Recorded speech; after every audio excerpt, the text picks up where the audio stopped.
Acompáñenme en oración nuevamente. Inclinemos nuestros rostros.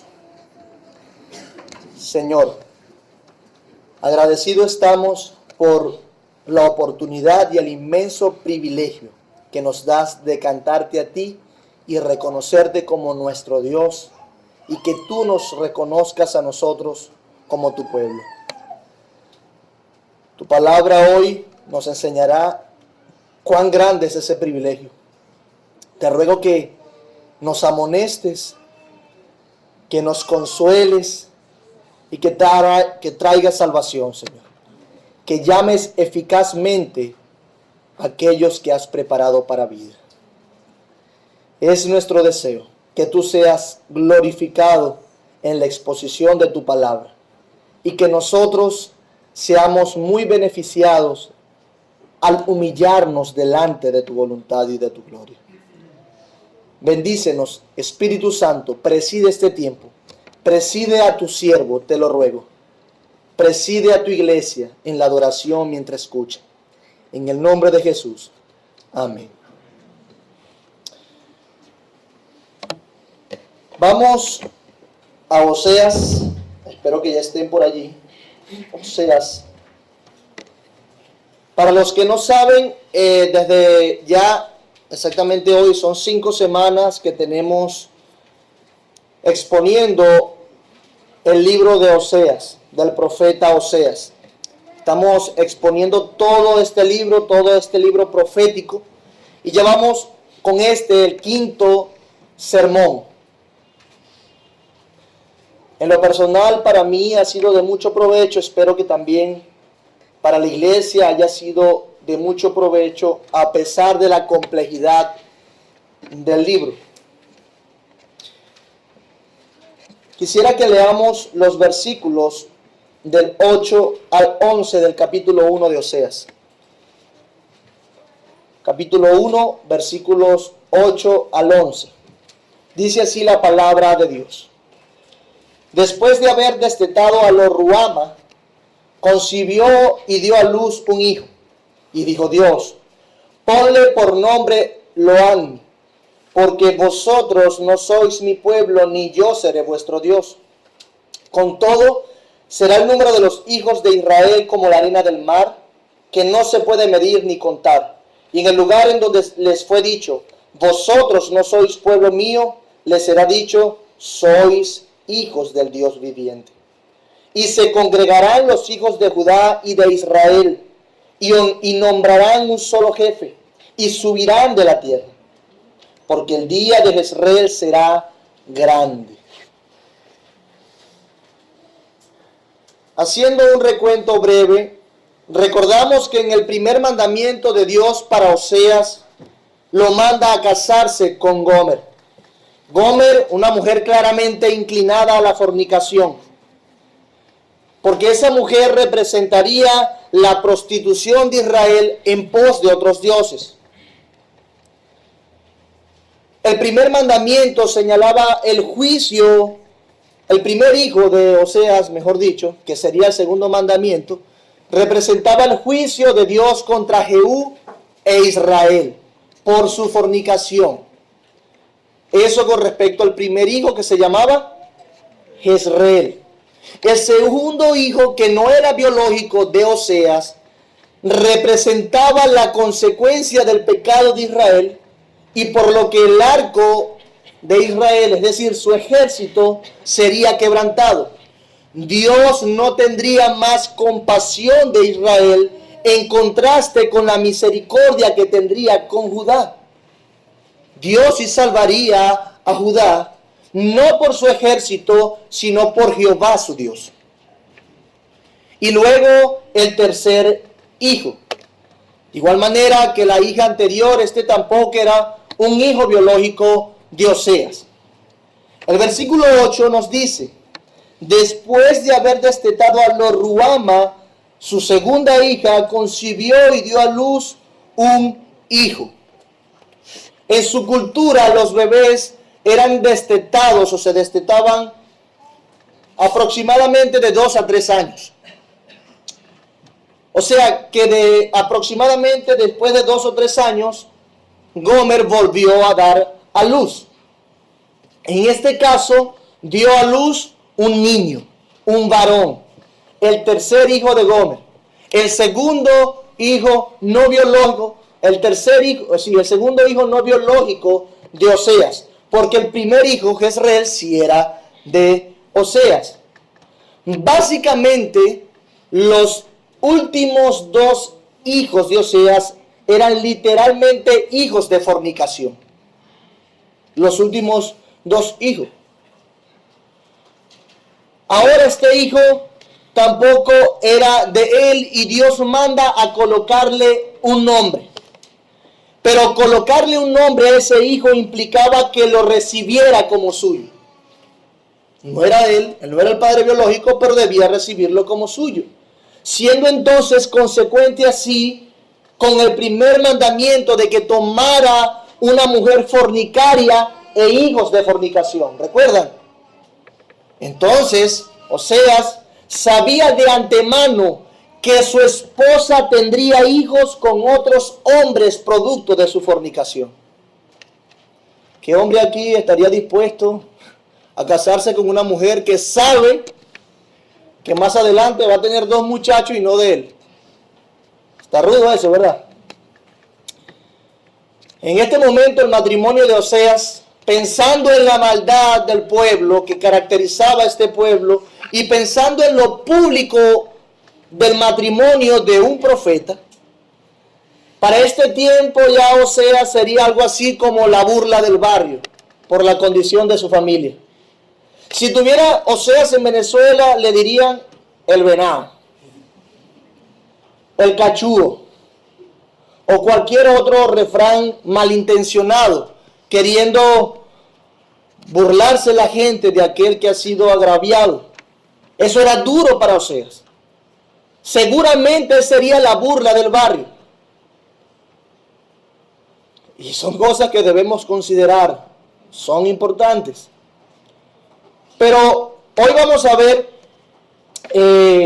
vamos a seguir el mismo esquema, el mandamiento que Dios le da, la razón de ese mandamiento, pero en este caso vamos a incluir un pero glorioso, ¿ok?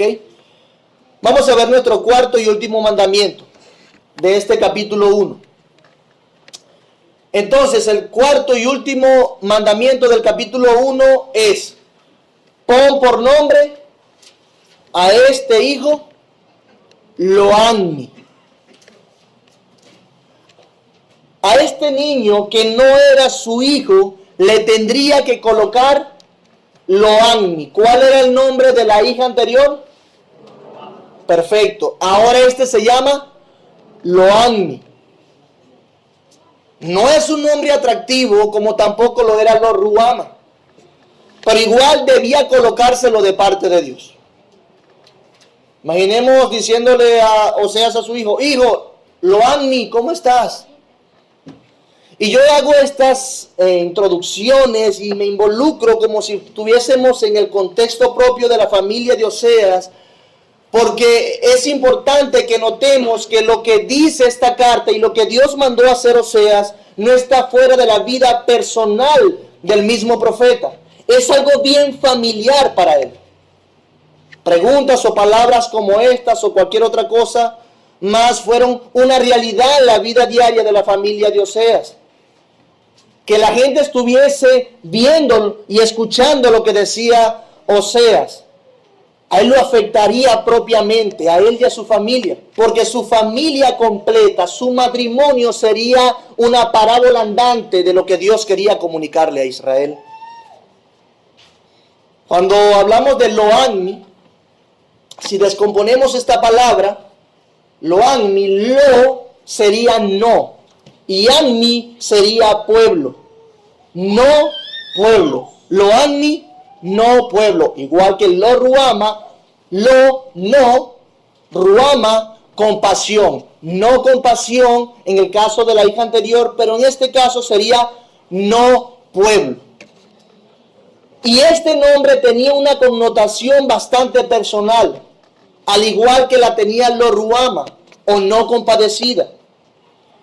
Es como si Oseas estuviese diciéndole a su hijo: no eres mi pueblo. No eres mi pueblo. O sea, necesita que su hijo le haga un mandado. Hijo, no eres mi pueblo. Ve a buscar esto o a hacer lo otro. Recordándole a través del nombre día a día que él no era su pueblo. Además tendría una implicación práctica y real porque él no era hijo biológico de Oseas. No, pueblo mío, no eres mi pueblo. Ven acá. Qué difícil sería esto. Una vez más debía, quiera o no, Oseas, dar explicaciones por el nombre de su hijo cuando le preguntaran la razón. ¿Y cuál es la razón de este nombre? ¿Cuál es la razón de este nombre? Dice el Señor en el versículo 9. Y dijo Dios, ponle por nombre Lo-Ammi, porque vosotros no sois mi pueblo, ni yo seré vuestro Dios. Voy a repetirlo.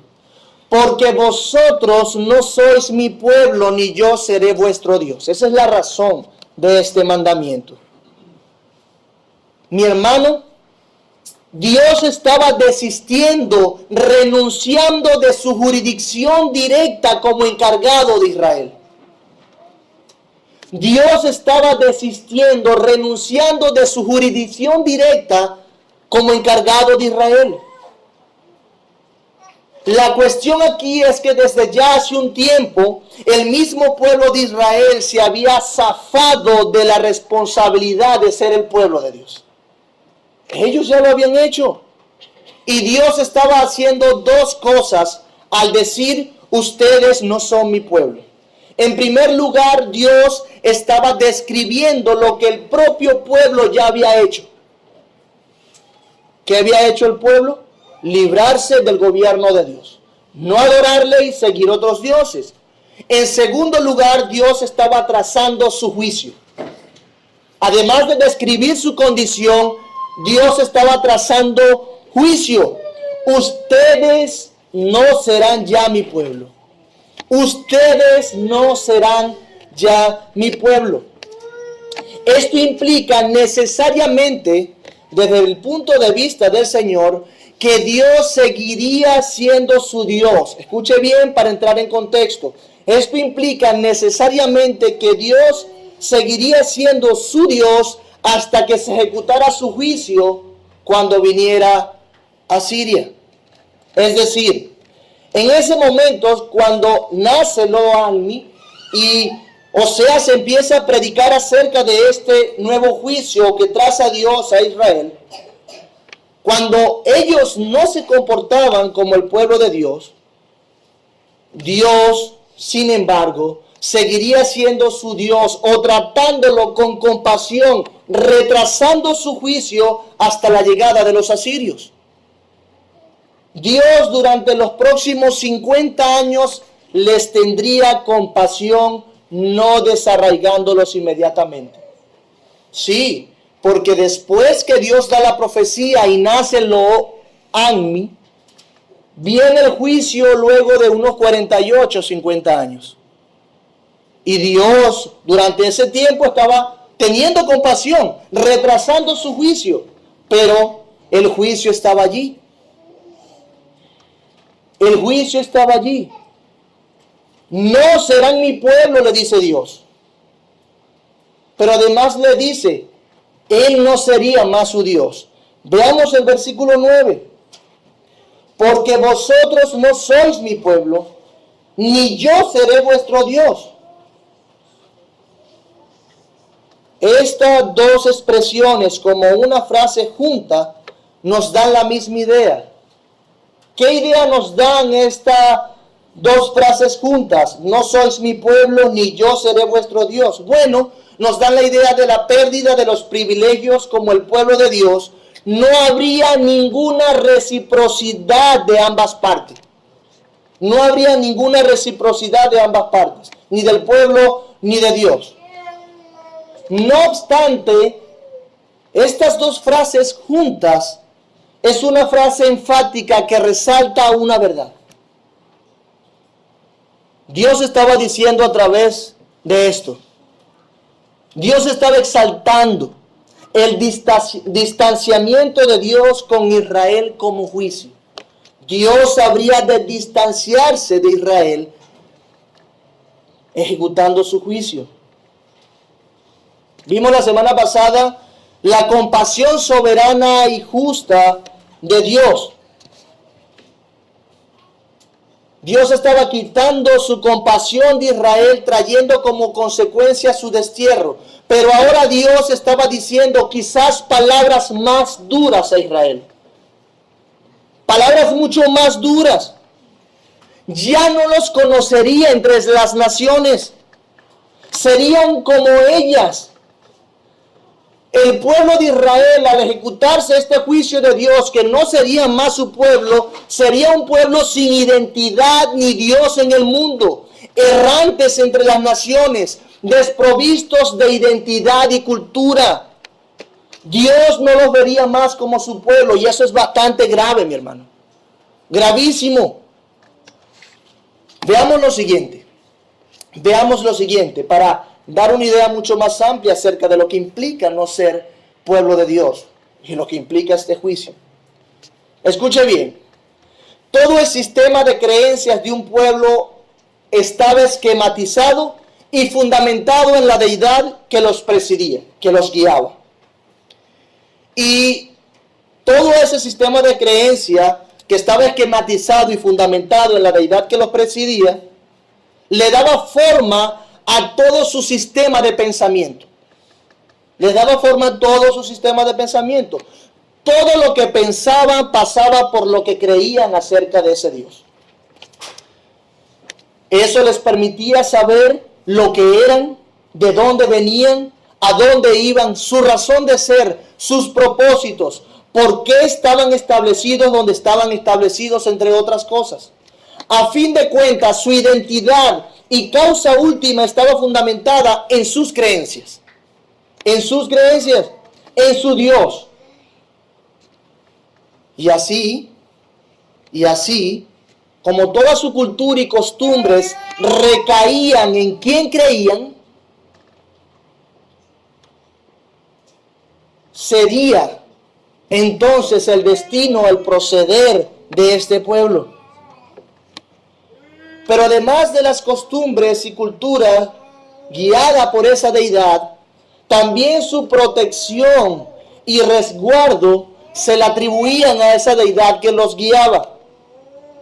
De modo que el pueblo necesitaba honrar, agradar necesariamente a su Dios, porque entendían que de esa deidad dependía su resguardo, estabilidad y prosperidad, inclusive sus victorias en la guerra.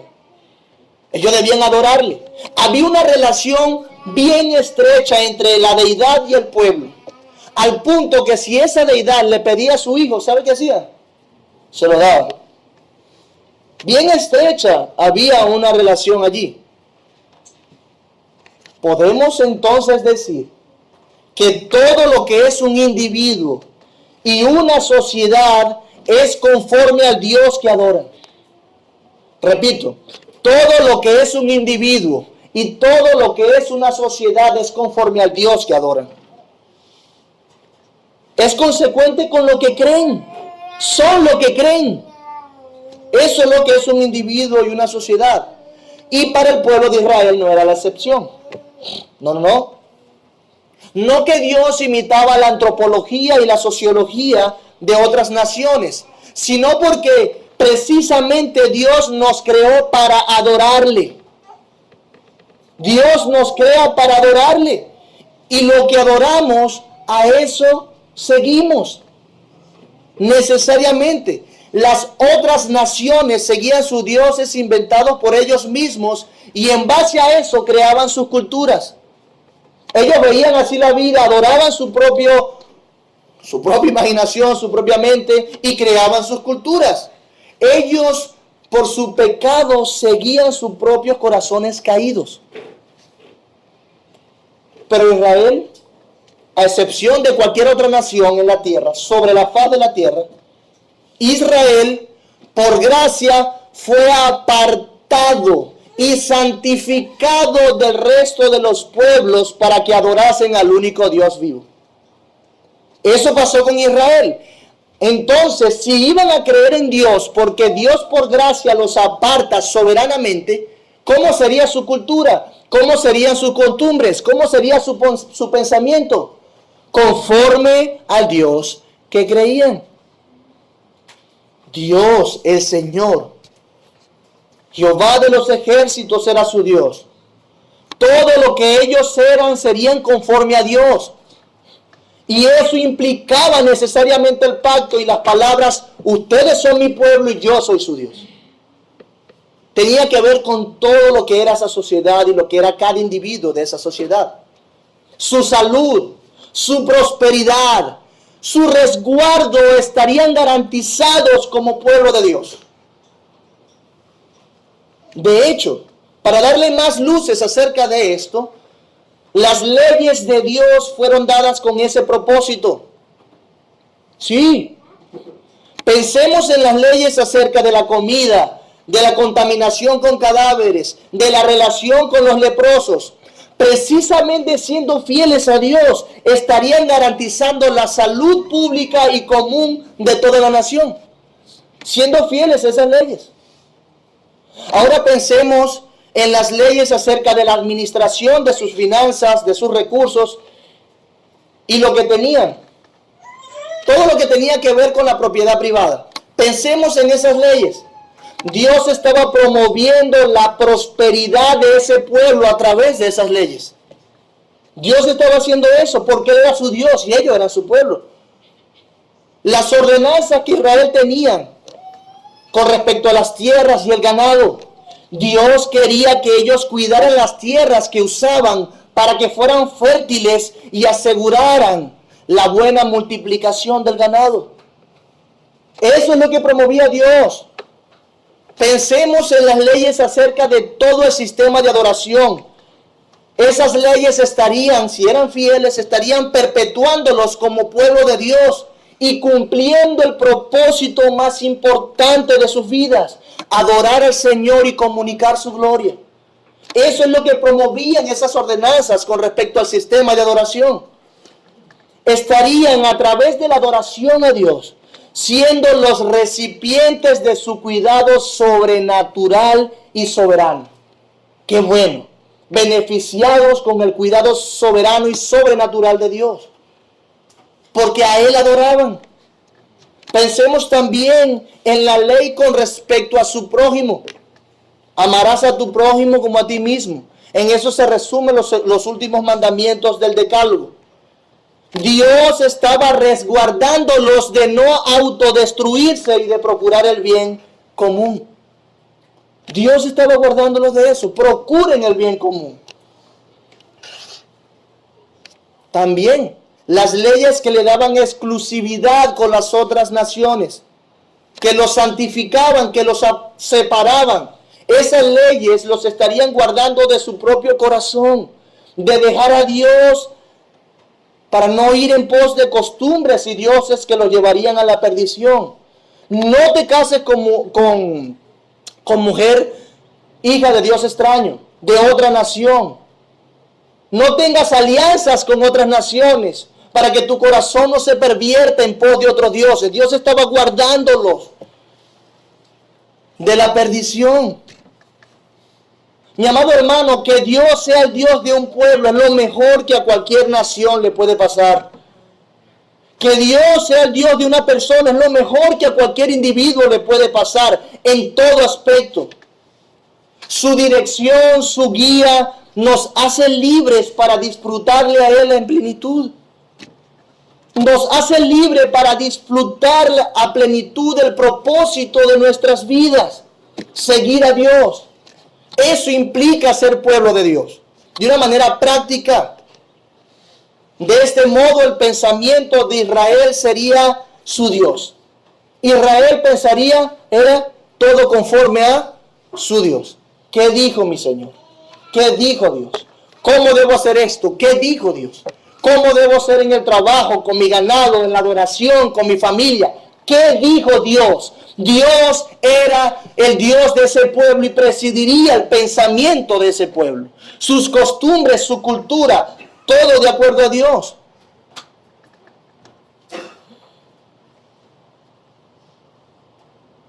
Dios estaba pastoreando su pueblo a la gran recompensa de estar en íntima relación con Él por siempre.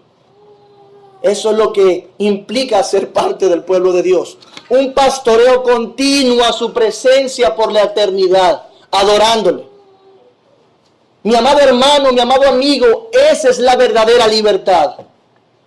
Algunos hacen de Dios un tirano, un malvado que solo coarta nuestras libertades y nos impide cumplir nuestros grandes y más nobles sueños, y nos lo impide con sus muchas leyes. No, Dios no nos deja hacer. No, Dios no nos deja vivir, dicen muchos. Pero qué equivocados están. Muy equivocados. Qué equivocados estábamos nosotros. Éramos más bien esclavos de nosotros mismos. Nosotros éramos nuestro Dios. Nosotros mismos éramos nuestro Dios. Cuando Dios nos invita y nos hace parte de su pueblo y Él llega a ser nuestro Dios, es donde verdaderamente llegamos a ser libres como individuos. Es allí.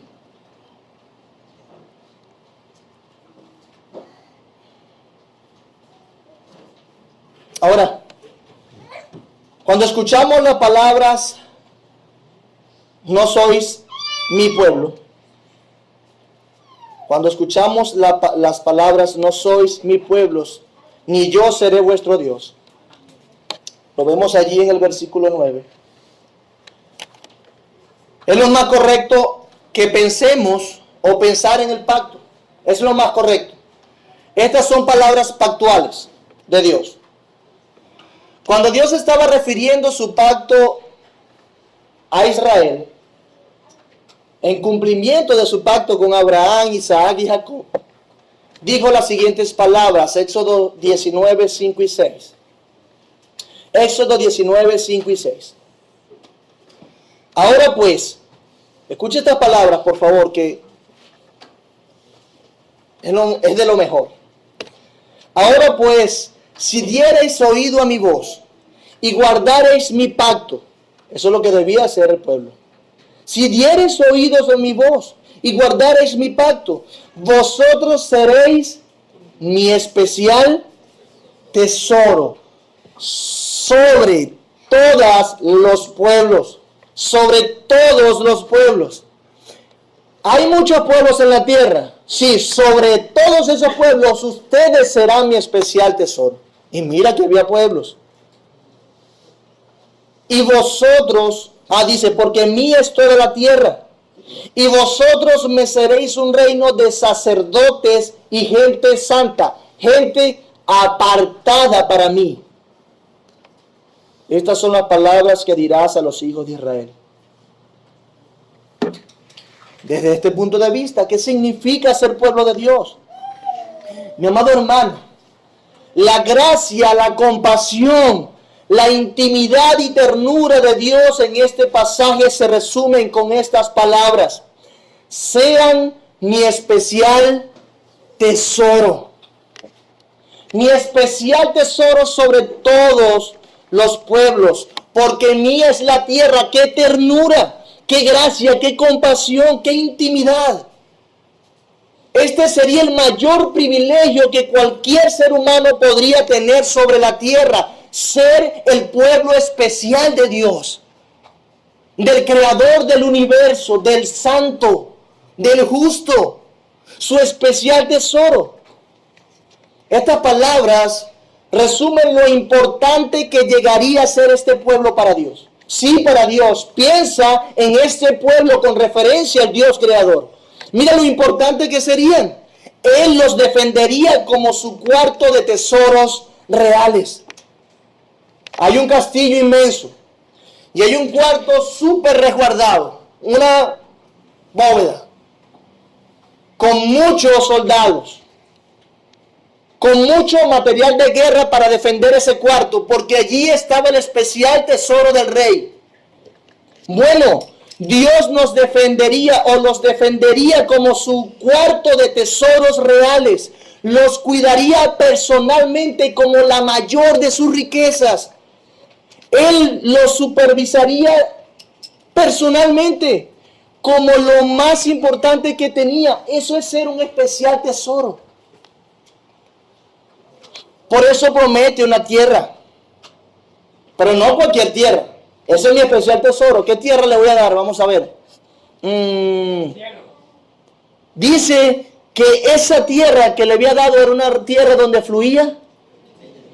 Y son palabras que nos llevan a pensar una muy buena tierra.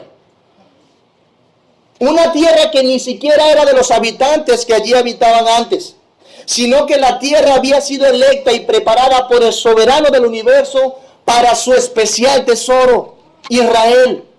¿Por qué? Bueno, porque suya es toda la tierra, dice el versículo. Mía es toda la tierra. Él ha de dar esa tierra a quien quiere por heredad. Siempre estuvo relacionado al pacto de Dios, el pacto de Dios con una tierra. Siempre. A Abraham se le habló y luego a su descendencia siempre se le recordó. Había un especial énfasis en la tierra donde habitaría el pueblo que era especial tesoro de Dios. Hermanos, Israel tendría el mayor privilegio, el más grande privilegio. Wow. Inclusive una tierra fructífera donde adorarían a su Señor perpetuamente. Eso implicaba ser pueblo de Dios. Poca cosa. Grandioso. Dios daría seguridad, prosperidad, salud y mucho más importante, Dios daría comunión íntima y directa con ellos. El único pueblo que podía relacionarse directamente con Dios era Israel. Si querían adorar a Dios, lo más importante era venir a adorar con el pueblo de Israel. Y además le dio un lugar muy fructífero en la tierra. Muy fructífero. ¿Qué esperarían, por ejemplo, las damas aquí de un hombre? Seguridad. Y escuchen, hombres. Seguridad, prosperidad, salud y mucho más importante, comunión íntima y directa con Él. Y además, un lugar en la tierra como herencia. Una casita, ¿verdad? Eso es ser el especial tesoro de alguien. Hombres, tenemos un ejemplo del Creador y Señor para entrar en pacto con una dama. Un gran ejemplo. Vean una vez más cómo la relación matrimonial que ilustra el pacto de Dios con su pueblo tiene características que nos competen a nosotros. A Israel antes se les había dicho por gracia, vosotros sois mi pueblo. Ahora se les está diciendo, no pueblo mío. No son mi pueblo, se les está diciendo ahora como juicio. Terrible noticia esta. En definitiva, Israel estaba siendo desarraigado como pueblo del pacto. ¡Wow! Esto es gravísimo. Israel estaba siendo desarraigado como pueblo del pacto. Están viendo todos los privilegios y cómo iba a quedar a expensas de las otras naciones. Se iba a quedar sin su Dios. Perdería su identidad. Lo que eran. Comentarista dice, negarle el título de mi pueblo significaba que la alianza, el pacto, se había roto y que el Señor rechazaba a Israel porque ya no reconocía en él la conducta propia de un hijo. Lo rechazaba. La alianza se rompió. fue rota. Es como si Dios estuviese diciéndole, y póngase usted en los pies de Israel, por favor. Como si Dios estuviese diciéndoles, no tengo nada que ver con ustedes. Estarán a la suerte de las otras naciones y sus dioses falsos por despreciarme. Dios diciéndonos eso a nosotros. ¿Usted se imagina eso? Quedarnos sin ser pueblo de Dios. Terribles palabras. Pero ¿saben qué es muy triste, mi amado hermano? ¿Saben qué es muy triste? Que el pueblo de Israel, a pesar de que suenan terribles estas palabras, al pueblo de Israel se le dio lo que querían. Sí, a fin de cuentas Dios le estaba dando lo que querían. Nada más, eso fue el juicio de Dios contra ellos.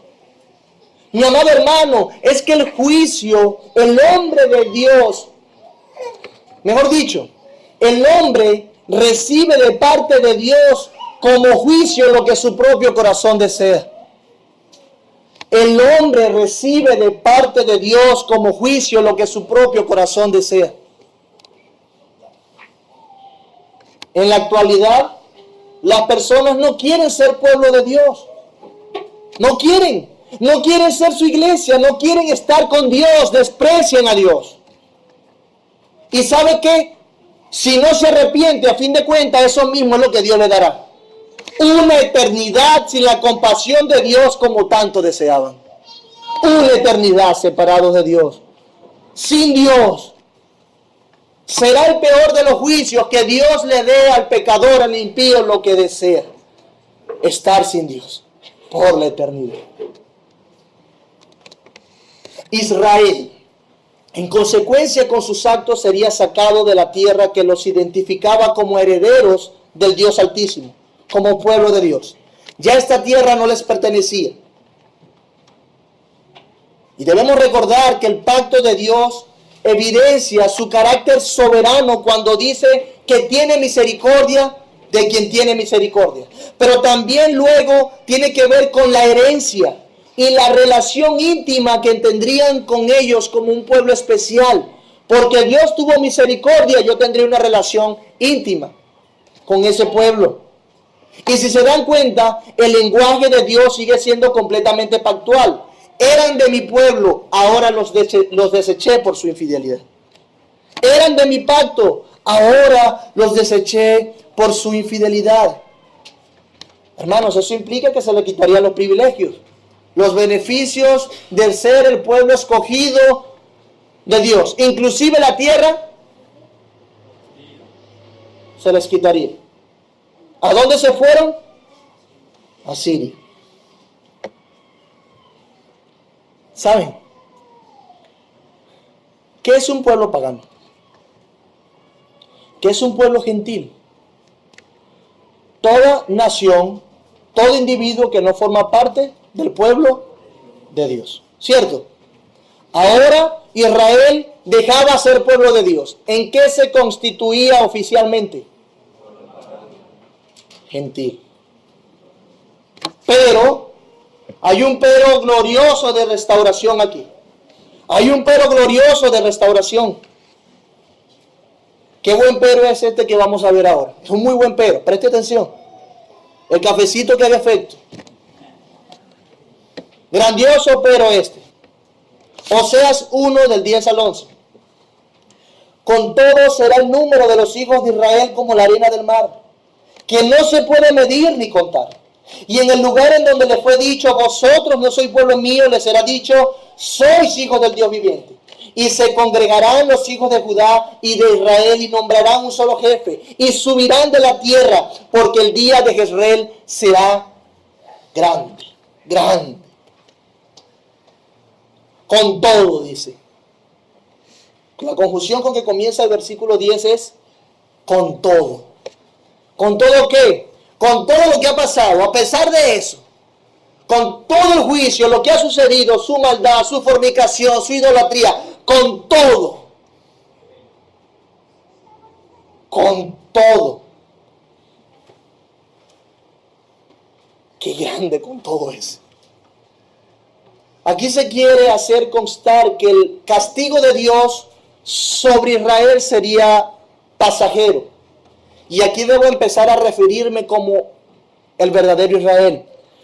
Aquí se quiere hacer constar que el castigo de Dios sobre Israel sería pasajero, pues llegarían días en que Dios los reivindicaría. Pudiéramos hablar mucho de esto, pero lo debemos abordar más adelante. Es muy rico todo lo que implica esto, pero por ahora permítame decirles que Dios está dando palabras de restauración a este pueblo, justamente después de hablarle de juicio. Alguno dirá, ¿qué? ¿En serio? Después de tanto palo que le da, de tanto juicio. Sí, Dios está dándole palabras de restauración. Dios ha inspirado a autores una y otra vez a hablar de esta manera. Primero, presenta el juicio para sembrar el temor. Y luego trata de alentarlos para no dejarlos en la desesperación. Porque Dios anhelaba que se arrepintieran. Dios quería que se volvieran a Él. Así que Dios infunde temor para que vean la gravedad de su situación, muy grave, y luego presenta misericordia. Dios sigue el esquema. Este esquema que de hecho con el que hemos titulado nuestra serie. Dios sigue el esquema de mostrar su extraordinario amor por su pacto, inclusive hacer juicio, y por su pueblo, restauración. Pero, ¿qué le dice? ¿Qué le dice Dios en estas palabras? Bueno, Dios le recuerda las palabras del pacto incondicional que hizo con Abraham. El número de los hijos de Israel serán como la arena del mar, que no se puede medir ni contar, dice el pasaje. En otras palabras, el Señor cumpliría la promesa que le hizo a Abraham. Así Dios estaba diciendo, Israel incumplió el pacto que hice con él como nación, y por eso serán juzgados en virtud de las condiciones de este pacto. Pero yo cumpliré el pacto que hice con mi siervo Abraham, Isaac y Jacob. Yo debo hacer juicio por su infidelidad, pero yo voy a cumplir a fin de cuentas mi palabra que prometí a Abraham. Dios estaba diciéndole eso. Y esto es majestuoso. Israel sería beneficiado a fin de cuentas por el amor del pacto que Dios hizo con Abraham, Isaac y Jacob. Hay una palabra hermosa que con el tiempo pudiésemos tratar, donde Dios explícitamente dice que tendría misericordia de la tribu de Judá o del reino del sur por amor a David su siervo, que anduvo conforme a su corazón. Y por eso, aunque el otro se portó mal, los méritos de David alcanzaban para beneficiar a la próxima generación. ¿A qué le suena eso? Como nos alcanza a nosotros los méritos de Cristo, ¿verdad? En este caso, Abraham creyó a Dios y le fue contado por justicia. Dios pactó con él, un pacto incondicional. Y Dios habría de cumplirlo en Israel. En Israel.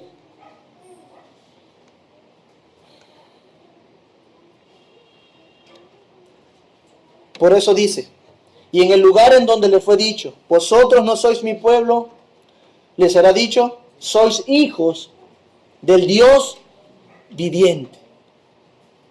Y sigue siendo maravilloso esto, mis hermanos. Sigue estando maravilloso. Donde se les había dejado sin identidad, ahora allí serían identificados no como nación de Israel, sino como hijos de Dios. Oseas 11 nos dice algo de esto también. Israel pasó a ser un gentil más. Israel pasó a ser una nación pagana como cualquier otra nación, sin Dios en el mundo, sin esperanza. Fueron contados entre los gentiles. Los privilegios no estaban. Fueron rebajados de estatus e incluidos y contados como gentiles. Pero ahora ese pueblo gentil será llamado hijos del Dios viviente.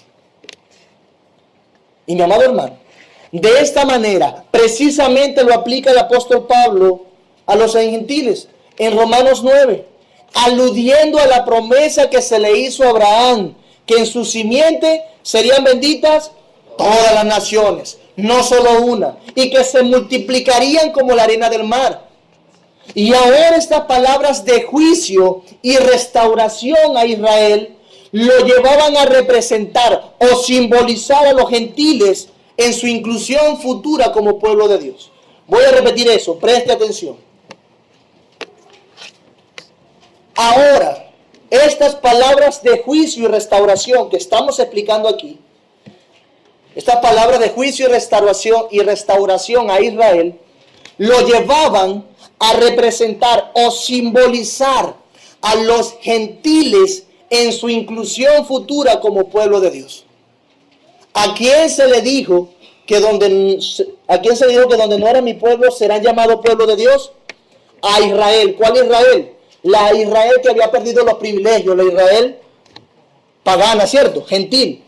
¿Y cómo usa Pablo en Romanos 9 esto? Lo aplica a los gentiles. ¿Por qué Israel era ahora un gentil?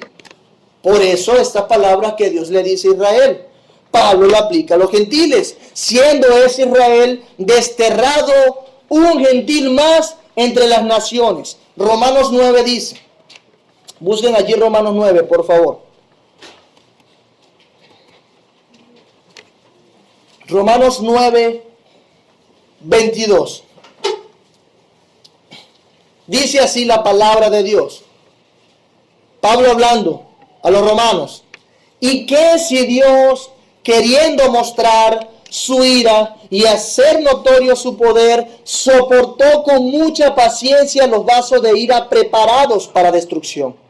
Y para hacer notorias las riquezas de su gloria, las mostró para con los vasos de misericordia que él preparó de antemano para gloria, a los cuales también ha llamado, esto es a nosotros, no solo de los judíos, sino también de los gentiles, como también en Oseas dice, llamaré pueblo mío al que no era mi pueblo, y a la no amada, lo ruama, la llamaré amada. Y en el lugar donde se les dijo, vosotros no sois mi pueblo, lo anmi, allí serán llamados hijos del Dios viviente. Anmi. Hermanos, una de las cosas que me cautiva es que Dios está hablando aquí del verdadero Israel, de nosotros. Está hablando de los gentiles, del Israel espiritual, como también dice el apóstol Pedro en 1 de Pedro 2, 9 y 10. Mas vosotros sois ¿qué? Linaje escogido, palabras o frases del pacto antiguo, real sacerdocio, también se lo dijeron, nación santa también, pueblo adquirido por Dios, para que anunciéis las virtudes de aquel que os llamó de las tinieblas a su luz admirable. He aquí, Pedro está mostrando la identidad y los beneficios de ser pueblo de Dios. ¿Quiénes? Bueno, vosotros, versículo 10, que en otro tiempo no erais pueblo, lo anmi, pero que ahora sois pueblos de Dios, que en otro tiempo no habías alcanzado misericordia, lo ruama, para ahora habéis alcanzado misericordia. A fin de cuentas, lo que esto revela es el extraordinario amor de Dios por personas que solo merecen ira y condenación. Por ti y por mí, Dios nos ha amado soberanamente y nos ha hecho su pueblo. Nos ha llamado eficazmente para que anunciemos las virtudes de Él. Si se dan cuenta, Dios restauraría a Israel. Algunos dirán, bueno, Dios desechó a su pueblo infiel. Sí, Él los desechó. Entonces, ¿fracasó el plan de Dios? Preguntarán algunos. Yo debo responderle, no fracasó el plan de Dios. No, debo decirles que no. Es que todos los que descienden de Israel, no todos los que descienden de Israel son israelitas. ¿No es eso lo que dice Pablo? En el tiempo de Oseas, ¿sabe qué? También había dos Israel. ¿Cuál es ese otro Israel? El Israel con el que Dios había hecho un pacto externo, el Israel nacional, pero estaba el Israel que eran los verdaderos hijos de Dios, que los otros profetas le llaman el remanente, fiel. El remanente. Los verdaderos israelitas que estaban allí.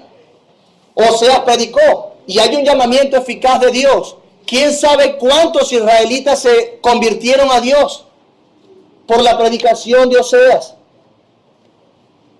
Y finalmente, cuando Israel rechazó al Mesías, Dios usó ese Mesías rechazado para llamar eficazmente a todo Israel, el Israel espiritual, al verdadero, en los cuales estamos incluidos tú y yo. El plan de Dios no fracasó, mi amado hermano, mi amado amigo. Como evidencia de que el plan de Dios no fracasó es que nosotros estamos reunidos aquí como iglesia. El verdadero Israel adorando al Dios vivo. Y donde se nos fue dicho que no somos su pueblo, allí mismo se nos dijo, somos hijos del Dios viviente. Dios cumplió su pacto que hizo Abraham. En sus simientes serán benditas todas las naciones. Y se multiplicarán y serán como la arena del mar y las estrellas del cielo, que no pueden contarse ni medirse. De toda nación vendrán y adorarán a Dios. El plan de Dios no fracasó. Aquí estamos nosotros, los que hemos sido llamados hijos del Dios viviente. Nosotros que hemos sido llamados pueblo de Dios y hemos alcanzado misericordia. Los que antes no habían alcanzado misericordia, los Ruama, ahora somos Ruama, compasión de Dios. Compasión de Dios. Hermano, ve que el verdadero Israel es el que ostentará la protección del único Dios vivo. El verdadero Israel es el que ostentará los privilegios de ser pueblo de Dios. Todo lo que son serán por causa de su Dios, su pensamiento, su cultura, sus costumbres, cómo viven, cómo actúan, su adoración los llevará a tener una relación íntima eternamente con el Dios que los salvó, que tuvo compasión de ellos. Eso es ser pueblo de Dios. Tendremos, ostentaremos el verdadero Israel los privilegios de ser pueblo de Dios.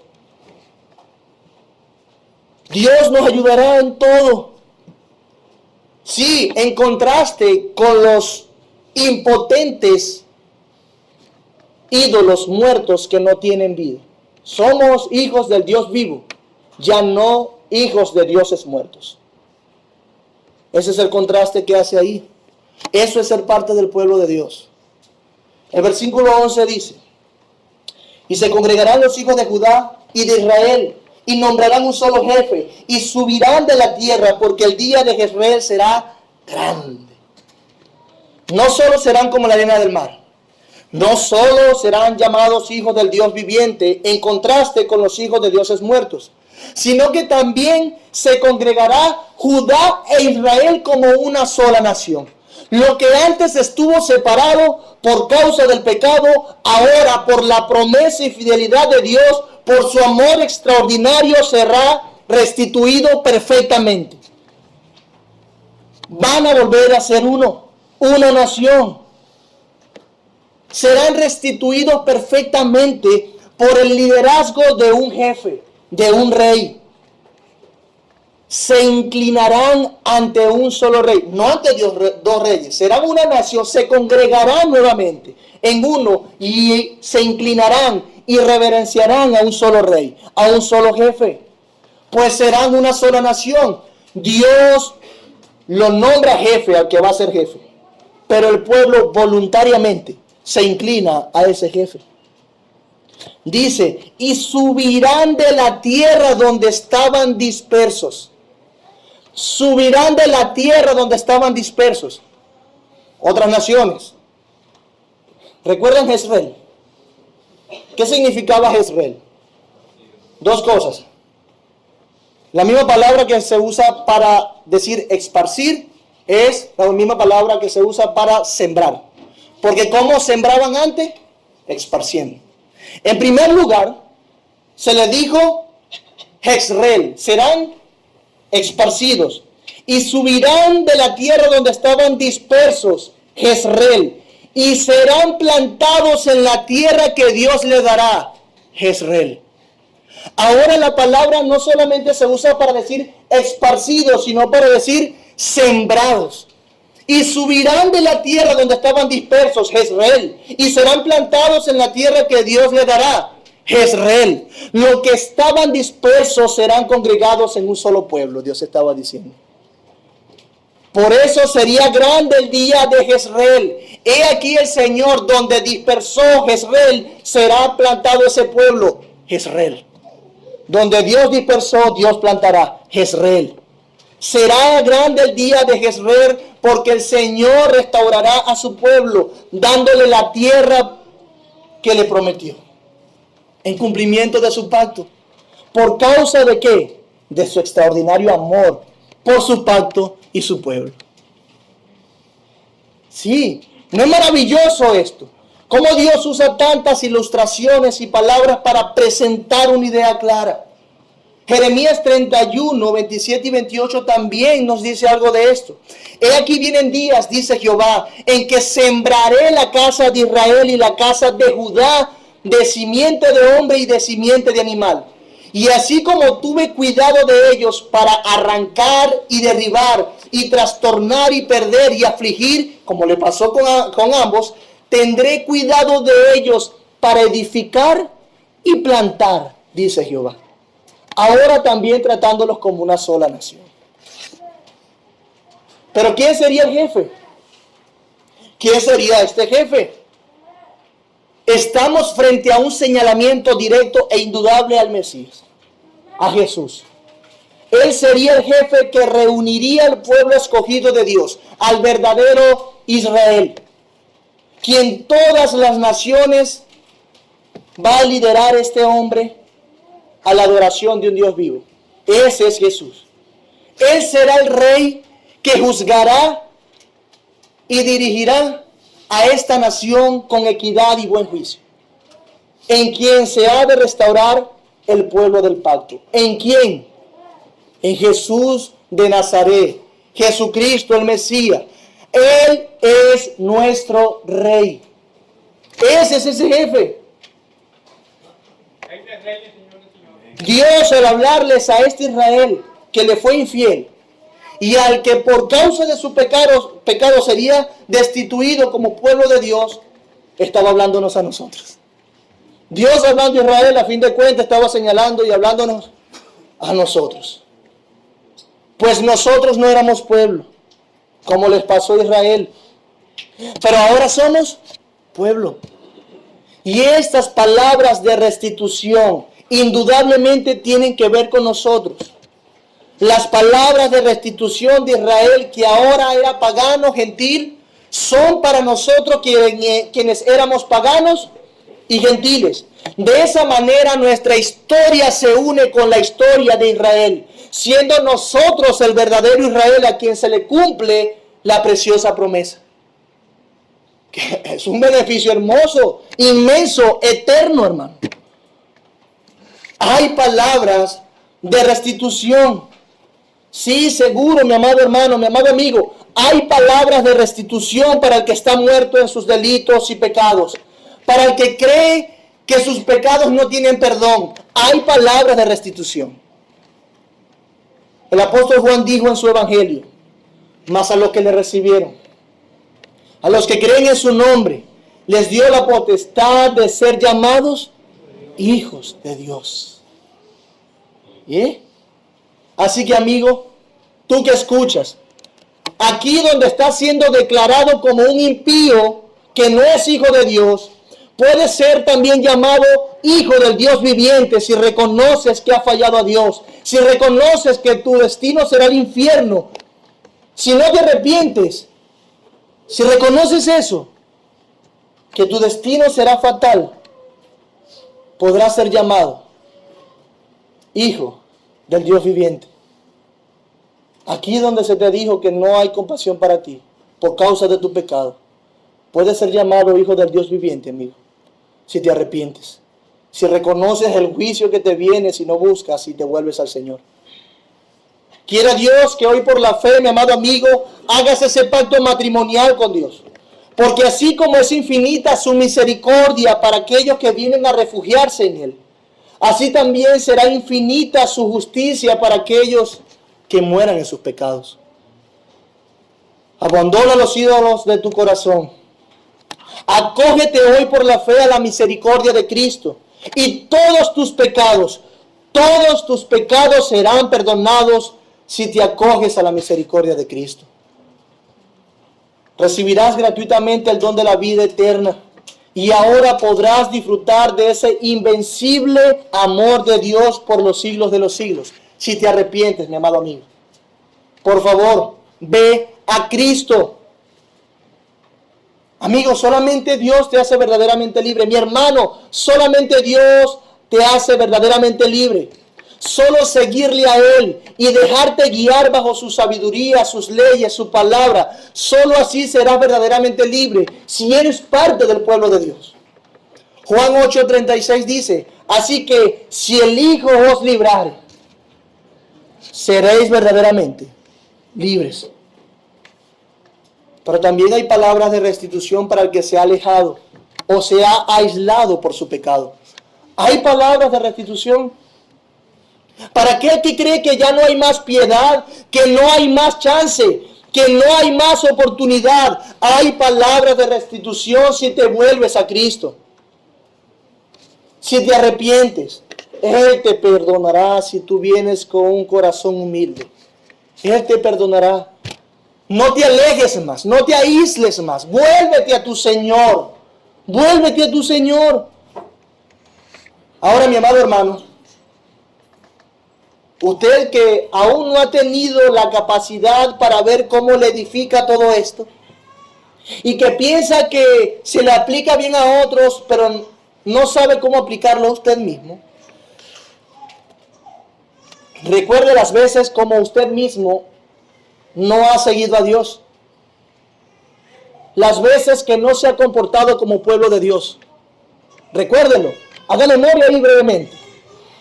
Recuerda las veces que tus decisiones, que tus comentarios, que tus preferencias, que tus hábitos no han sido presididos por Dios, sino por usted mismo. Recuérdalo. Que tus anhelos, lo que has exigido a la vida, a tu esposo, a tu hermano, a tu iglesia, no ha sido presidido por Dios. Recuérdalo. Ay, es que yo puedo hacer esto o puedo hacer aquello. Dios no me dice nada. Yo me lo merezco, no tiene nada de malo. Mi hermano, ve sinceramente, de todo corazón, a Dios. Y date cuenta de tu propia condición. Recuerda cuando tú estabas frente a tu propio cónyuge y lo trataste mal, siguiendo el Dios de tu corazón, tu orgullo. Recuerda la vez que estabas en el trabajo y no te comportaste como hijo de Dios, como pueblo de Dios. Recuerda cuando estabas con tu familia en casa y decidiste no tener dominio propio y hacer justicia por sus propias manos y decidiste justificar tu propio error. Recuerda eso. Recuérdalo. Eso es actuar como si no fueras pueblo de Dios. Debes arrepentirte de eso, pues tú dices ser hijo del Dios Altísimo, del Dios viviente. Además, lo que hemos visto hoy es una alerta para todo aquel que pretenda tomar a Dios como una guachafita. Es una alerta para ti que crees que puedes menospreciar a Dios y, como dicen por ahí, que tienes a Dios agarrado por la chiva. Cuidado, cuidado mi hermano, cuidado, pues el juicio de Dios vendrá dura y prontamente para aquellos que despreciaron a Dios.